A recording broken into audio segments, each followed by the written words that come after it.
Please pray with me. Gracious and loving God, help us this day to understand and celebrate your dream for the world, to be transformed by Jesus' love, and to use our gifts to make a difference for others. Amen. The wind was against them. It was battering the boat so hard. Would it hold together? The waves just kept pounding and pounding, unrelenting, and now they were far from land. It wasn't looking good. Jesus had sent the disciples out ahead, told them to get in the boat. He'd handle the crowd that was lingering after the miracle of being fed from only 5 loaves and fishes. Jesus had been trying to get some time alone to pray after they had all learned of the gruesome death of John the Baptist. John, Jesus' cousin, the man who had baptized him, had gotten under the skin of the government and been killed. This news was personal, and it brought a foreboding to the disciples. If John had been killed, what did it mean for the rest of them? What did it mean for their beloved Jesus?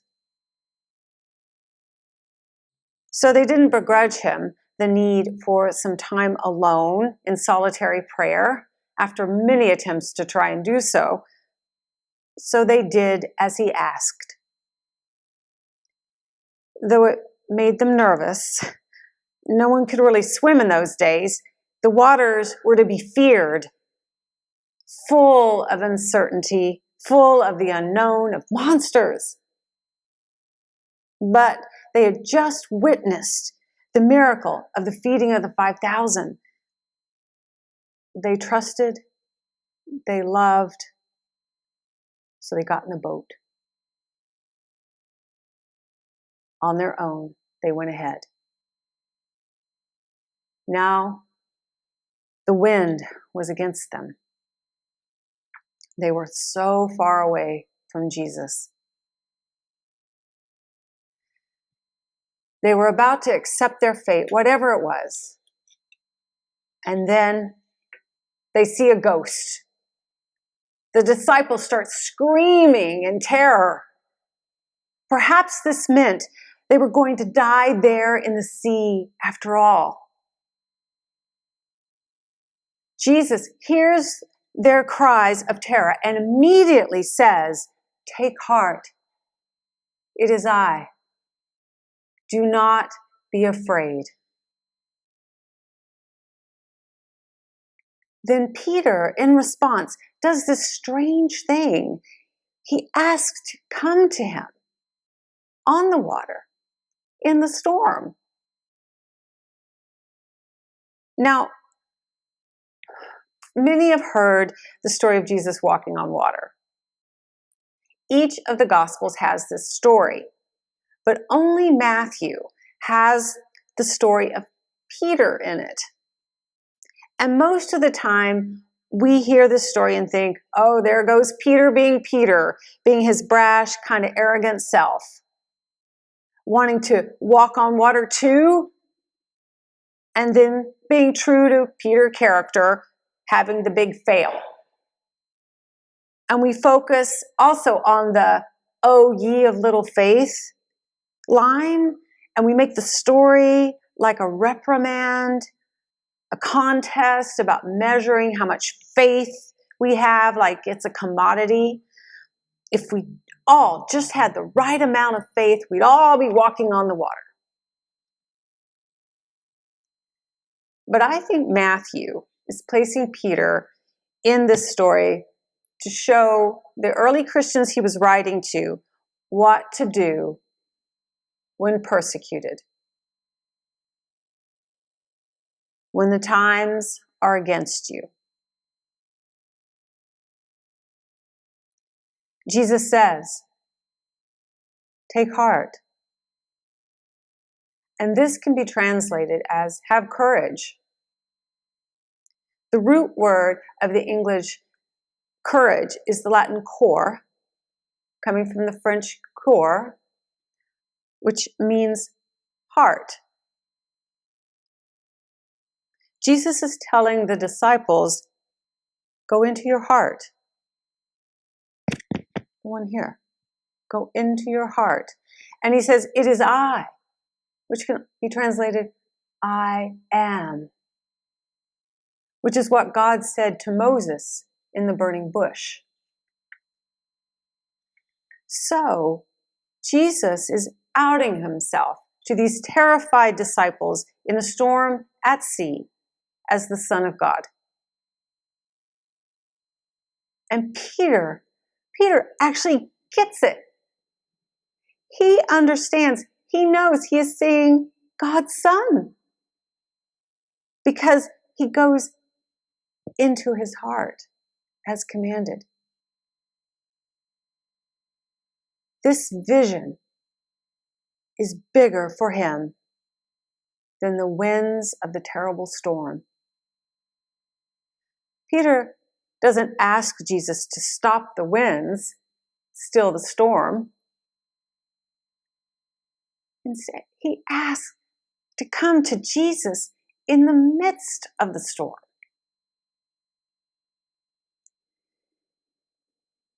He says, if it is you, and I think he's saying this out of humility, actually, command me to come to you. In other words, if I can believe what I'm seeing, that you are indeed God, bring me close to you as only you can do. Peter, seeing with his heart that Jesus is God, it brings him into an inner certainty. He quits noticing the wind, his own fear, the storm, and comes into that inner stillness of seeing God and yearning to come closer. He walks on the water. The storm is still going, the waves battering, the wind blowing. Walks, desiring to be closer to the vision. Then something happens. Peter is just a person, and he breaks from his heart, jumps into his head, and notices the wind. Fear returns, and he starts to sink. But even then, he accesses his heart and cries out, Lord, save me. And Jesus immediately grabs him. They both return to the boat. Jesus is with them. The wind ceases, and they all share in the wonderful safety of still waters.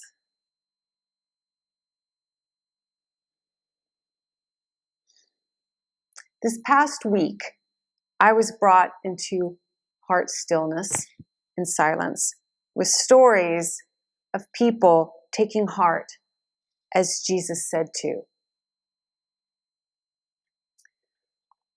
Of people of color walking on water when the strong winds of this society are against them. I was given such gifts of God's presence from the truth-telling of these stories. I heard from the webinar gatherings I attended at the National Episcopal Church's Becoming the Beloved Community, Ending Racism Now, and the Peninsula Multi-Faith Coalition's an interfaith discussion about race and racism. Honestly, I was transformed by the truth-telling of my siblings of colors taking heart of the incredible courage they told about.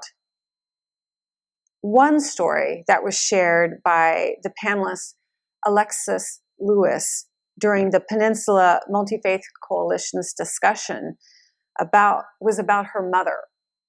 She shared that years ago, when she was in high school, not only was she one of the only people of color, but she was the only African-American cheerleader on the squad. And during a basketball game, at a game whose attendance was probably over 90% white, during one of her squad's cheers that they were giving, she was yelled at by a white man who shouted for all to hear, "N-word, shut up and sit down." Of course, this terrified her. She no longer felt safe, so she called her mom to come pick her up.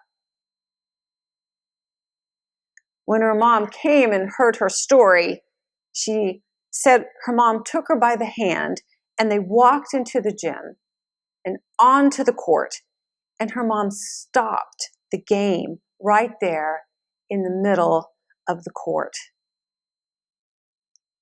and announced to all, "Her name is Alexis."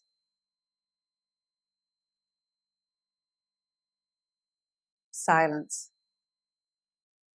Total stillness. And she and her mom went home.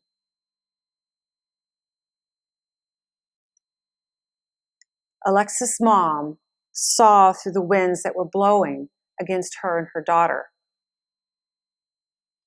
and did not fear, but walked on water to that auditorium, to that court, from the vision of seeing God's justice with her heart. And decades later, Alexis took heart and shared this story with a bunch of white people of different faiths on Zoom on a Monday night. The winds were against them, and they saw and were terrified. But immediately, Jesus said, "Go into your heart. It is I. Do not be afraid."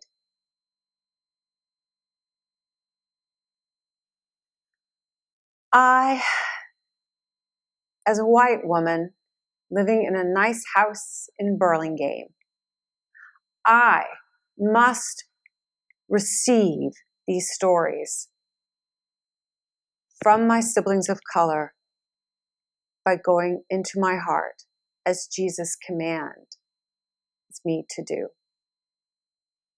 As Matthew is giving us a spiritual practice in this gospel story, I must take this as instruction on how to follow Christ into the storms of difficult conversations and truth-telling. So I am being commanded by Jesus not to succumb to my defensiveness or be battered about by my denial and shame, but to take heart, seeking that place of deep connection with God, which allows us to be still and receive and confess Christ in the storm. For some, it means getting out of your head and dropping down into your heart through silent prayer.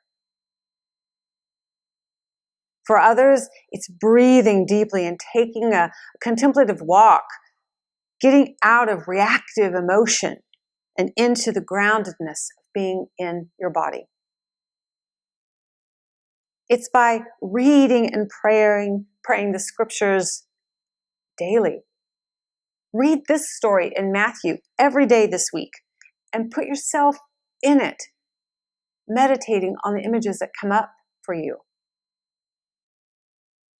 Going into the heart is a daily moment by moment practice. It's not a momentary sentiment. So let us all take heart. It seems the winds are against us, but Jesus is coming. Let's step into the storm and onto the water, led by desire to be closer to the vision of God's justice, of God's love, of God's truth. And yes, to cry out for the Lord to save us when we sink, because we're only people. But Jesus will grab our hand. And Jesus is in this boat.